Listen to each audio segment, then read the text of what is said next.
kasi binibigyan kayo ng pagkakataon ng universe para makabingwit ng swerte. Guys, bingwit ng swerte ito as in, okay? Maaari kayong makabingwit ng swerte, maaari kayong makapag-manifest ng swerte sa buhay nyo. Binibigyan kayo ng chance ni universe, mga kapiksi.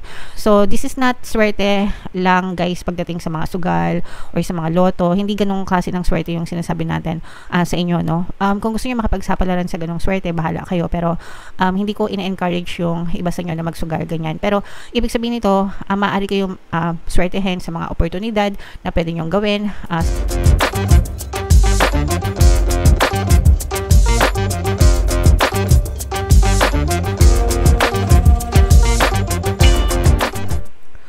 Hello guys, hello Scorpio, welcome back to Pinoy Pixie Tarot. Ang pamagatang episode natin for tonight is Money Money Come to Me. Ito yung ating pera kapalaran guys para ngayong April para sa Scorpio, Sun, Moon, Rising Sign, and Venus.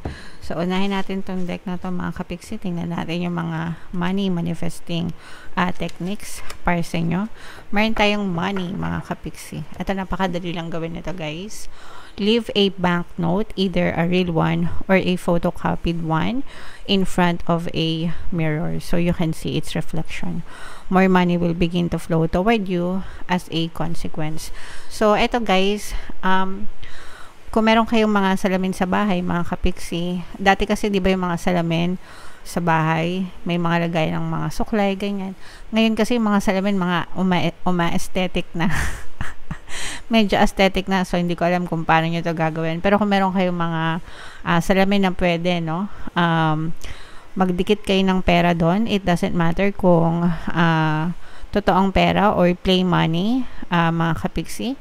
Pero in doing so, mga kapiksi, dahil ang mirror, ang salamin ay reflective. Pag sinabing reflective, di ba, nagre-reflect, dumadoble yung vision, yung image kapag nagsasalamin kayo. So, in essence, as a consequence, kapag dikit kayo ng pera doon, more money will begin to flow toward you, guys, okay? So, mas maganda kung nakadikit para hindi liparin, diba? Tsaka para hindi dukutin ng mga anak nyo. It doesn't matter kahit magkano, guys. Pwede rin coins kung gusto nyo. But, ang importante kasi is yung belief nyo na kapag ginawa nyo yun, dodoble yung pera nyo. Okay? That's what makes it work, mga kapiksi. Lahat ng ginagawa natin sa physical reality natin, kung ano yung meaning na binibigay natin doon, yun yung nagkakatotoo sa buhay natin. So, if we give it negative meaning or positive meaning, depende sa inyo, yun din yung possibility na mag-reflect sa trade nyo guys, okay? Alright, so yeah, sa mga nakasubok na nito mga kapiksi, comment down below guys. So, hindi ko to magawa sa bahay namin kasi wala kaming salamin. Yung salamin namin nasa CR lang. So, sa mga nakagawa na yan guys, comment down below, okay? So, tingnan natin, mga kapiksi, yung ganap sa inyong kaperahan ngayong April. Shuffle natin to guys. Habang sinashuffle ko to, panoorin nyo muna yung video natin regarding sa ating paano mag-manifest ng abundance video course. Kapiksi, sawa ka na ba sa mga struggles at hirap sa buhay mo? Masipag ka ba at masikap sa buhay ngunit hindi ka pa rin umaasenso? Ilang beses ka na bang nag-attempt mag-negosyo at mag-invest pero palagi ka pa rin nalulugi? Sa pagkakataon na ito ay maaaring may subconscious beliefs ka na nagiging balakid sa iyong pag-unlad at pagyaman. Introducing, paano mag-manifest ng abundance video course. Dito ay matututunan mong ma-overcome ang mga balakid mo para tuluyan ka ng umunlad, umasenso, sumagana, maging matagumpay, successful at maswerte sa iyong kabuhayan, pera, trabaho, negosyo, salapi at kaperahan ng bonggang-bongga. Dali, mag-send na ng email sa pinoypixie@gmail.com at simulan na ang iyong pagyaman ngayon. Alright, so sa lahat ng gusto mag-avail ng course guys, naka-flash sa screen nyo. Una, meron tayong paano mag-manifest ng abundance video course. Pangalawa, meron din tayong paano mawala ang third party at magkaroon ng harmonious na relationship. And meron din tayong email coaching, manifest your desires using the law of attraction. So sa lahat ng interesado mga kapiksi, mag-send lang kayo ng email sa pinoypixie@gmail.com. Alright, so grabe ito mga kapiksi, no? This is both negative and positive, pero umaalis na kayo sa negative energy mga kapiksi. Scorpio, kayo ay represent ng King of Cups. Ito yung ating money energy. Unahin natin yung negative energy, guys, no? Kasi for some of you, medyo nagkakaroon ng problema sa kaperahan, no? These are financial constraints. Yung iba natatrap, no? Parang natatrap kayo dyan sa cycle na yan, na parang puro kahirapan, puro problema sa pera, financial constraints. Yung iba sa inyo pwedeng utang, no? Kung nababaon kayo sa utang, mga kapiksi, or kung meron kayong mga utang na hindi nyo pa mabayad-bayaran, especially kung kumukuha kayo ng mga patubuan, yung mga 5-6, yung mga, wala namang masamang kumuha ng ganun, guys, lalo na kung kailangan, di ba? Kasi there are some cases na meron tayong mga emergency na kailangan pagkagastusan, tapos wala tayong savings, so kumakapit talaga tayo sa mga ganung klase ng scenario. Pero you have to finish paying those, guys. Kailangan nyo talaga matapusan kasi minsan yung interest ang laki, di ba? And yung binabayad nyo parang napupunta lang sa interest, so sayang din, mga kapiksi. So kung magagawa nyo ng paraan para mabayaran nyo agad ng buo or matapusan agad yung pagbabayad nyo, mas mabuti, guys. Okay? So yung iba kasi medyo natatrap kayo sa ganong klase ng sitwasyon. Kapag ganitong klase ng sitwasyon, mga kapiksi, kailangan nyo magkaroon ng extra source of income, especially kung kulang yung sinasahod nyo. Pero bukod sa pagkilos, pagiging masipag at matyaga, kailangan nyo magdasal, pray and affirm, and kailangan nyo sabayan ng mental diet, mga kapiksi, na malalampasan nyo rin yan. Kasi, guys, kahit anong sipag nyo sa 3D nyo, pero kung ang mindset nyo ay puro nega, puro problema, puro reklamo, hindi rin kayo makakaahon sa kahirapan, mga kapiksi. Kaya kung naghihirap kayo right now, tanungin nyo yung sarili nyo, anong ugali ko, anong habits ko, anong pattern of thoughts ko, mahilig ba akong magreklamo, mahilig ba akong ma-stress, palagi ba akong nagwo-worry? Kasi kung ganyan yung energy na nagva-vibrate kayo, guys, hindi talaga kayo makakaalis sa mga problema. So you have to change your energy first. Money is energy, and if alam nyo kung anong energy kayo nakatune in, mababago nyo yung sitwasyon nyo, mga kapiksi. Alright? And ito naman, guys, ito yung nakikita natin na magandang pagbabago or changes, kasi binibigyan kayo ng pagkakataon ni universe para makabingwit ng swerte. Guys, bingwit ng swerte ito, as in, okay? Maaari kayong makabingwit ng swerte, maaari kayong makapag-manifest ng swerte sa buhay nyo. Binibigyan kayo ng chance ni universe, mga kapiksi. So, this is not swerte lang, guys, pagdating sa mga sugal or sa mga loto. Hindi ganong klase ng swerte yung sinasabi natin sa inyo, no?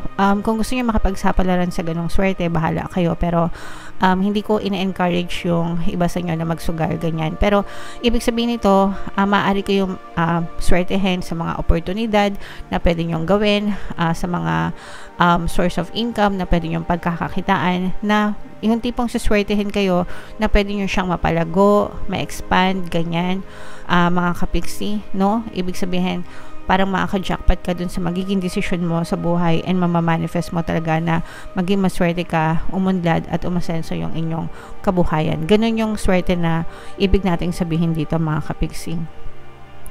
So, kailangan nyo lang i-push ito ng mabuti, pag-isipan magbuti, guys, pagsikapan, okay? And of course, kagaya nga nung sabi ko kanina, sabayan nyo ng positibong mental diet, kasi talagang makakabingwit kayo ng mga swerte, malalaking kliyente, sa mga negosyante, malalaking agreement, malalaking projects, guys, no? So, grabe ito, sobrang swerte nito, nag-aantay sa inyo, Scorpio. So, i-mind nyo na to, guys, sa comment section. Mind makabingwit ng swerte, chance na maging maswerte. Swerte ako, swerte ako, swerte ako, swerte ako sa lahat ng aspeto ng buhay ko. Yan yung mga money affirmations na palagi kong sinishare sa inyo, mga kapiksi. Okay? And pwede nyo siyang sabihin din ng paulit-ulit, guys. Okay? So, meron tayo nakikita na exploration. Ito, guys, ayan, no? Unti-unti ito, guys. These are gradual changes, no? Unti-unting pagbabago tungo sa pag-unlad ng buhay nyo. Talagang nag-e-explore, Ito, guys, pag sinabi nag-e-explore, naghahanap talaga, no? So, when you seek, diba, kaya sabi, seek and you shall find. Pag hinanap mo, makikita mo. So, makikita mo talaga itong swerte na ito, mga kapiksi. Itong mga maliliit na movement, maliliit na galaw, it will lead you to big success in the future. Kaya yung mga maliliit na ginagawa nyo ngayon, mga kapiksi, as long as you show up for yourself every day, no? Every day, kumikilos kayo, every day nag-affirm kayo, every day positibo kayo, talagang magbibigay yan ng magandang magandang resulta sa inyo in the future, guys. So, baby steps matter, mga kapiksi. Small steps matter. Ayan, no, grabe talagang, ito talaga guys, no, talagang mga opportunities talaga yung pinagkakalob sa inyo ni universe. Planuhin nyo itong mabuti, mga kapiksi, no, with this Queen of Swords energy. Planuhin nyo mabuti, mga kapiksi, and i-challenge nyo yung sarili nyo. This will be challenging, no? Parang sinasabi dito na challenging ito. Pero itong challenge na to, guys, this is more on challenge sa sarili mo, no? Kung sisipagan mo ba, kung pagsisikapan mo ba, or tatamarin ka na lang, ganyan. Kasi yung iba gusto instant yaman, instant swerte, na wala nang ginagawa. Kaya yung iba nalululong sa sugal. Kasi laro lang silang laro, 'di ba? Tapos kikita na gusto nilang malakihang kita. So, bahala kayo kung gusto niyo magsugal, matatanda na kayo. Pero ito, this is fight against you, na parang, o sige, bibigyan ka na ng opportunity na maging maswerte. Kikilos ka ba or tatamarin ka ba? Yung mga ganon, mga kapiksi. So, kalaban nyo yung sarili nyo, guys, no? Kung tatamarin kayo or pagsisikapan nyo tong buhay na to, or aasa na lang kayo sa mga swerte ng mga sugal. Bahala kayo, guys.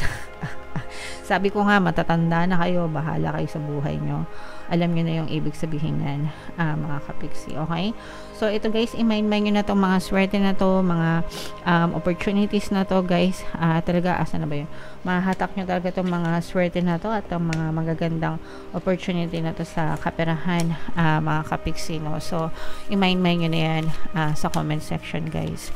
So, tingnan natin yung ganap sa inyo. Ito guys, additional message for you, Scorpio. Beloved one, may mga tumutulong sa inyo, mga kapiksi, no? I'm helping you with your spiritual soulmate relationships. So, soulmate pala to, guys. Pero, this is irrelevant pagdating sa money reading, mga kapiksi. Bunot pa tayo ng isa kasi this is more about relationship, no? Pwede rin na may mga karelasyon kayo, guys, na maaaring makatulong sa inyo pagdating sa inyong kaperahan. Ayan, no, guys, brilliant idea. So, ito talaga saktong message. Yes, your idea is divinely guided. Please take action to bring your idea into fruition. Yun yung sinasabi natin na makakabangwit kayo ng swerte, mga kapiksi, pwedeng dahil sa mga idea na meron kayo, tapos i-explore nyo. Asa na ba yung, nakita natin yung energy ng exploration dito kanina. Saan na ba yun? Ito yung energy ng exploration. Ibig sabihin, pwedeng may mga naiisip kayo ng mga ideas, mga kapiksi. Tapos yung mga ideas na yun, pwede siyang manganak ng mga anak, no? And maaari siya magdala ng magandang progreso or magandang resulta sa inyo, mga kapiksi. Maging resulta ng pagundad, pag-asenso at swerte nyo sa buhay. So, kapag may mga naiisip kayo, guys, planuhin nyo lang ng planuhin, isulat nyo, tapos take into action para may makita kayong positibong resulta. Alright? So, comment down below, Scorpio, if feeling nyo naka-resonate kayo dyan. Lahat ng magaganda, guys, i-mind nyo na kasi sobrang ganda talaga, as in. Bingwit ng swerte, ikaw na makabingwit ng swerte. Ewan ko lang kung di ka pa talaga swertehin, no?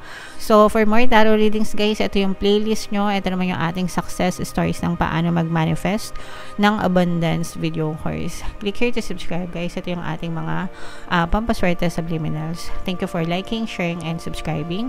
See you again next time. I love you all, mga kapiksi. Have a nice day. Bye-bye.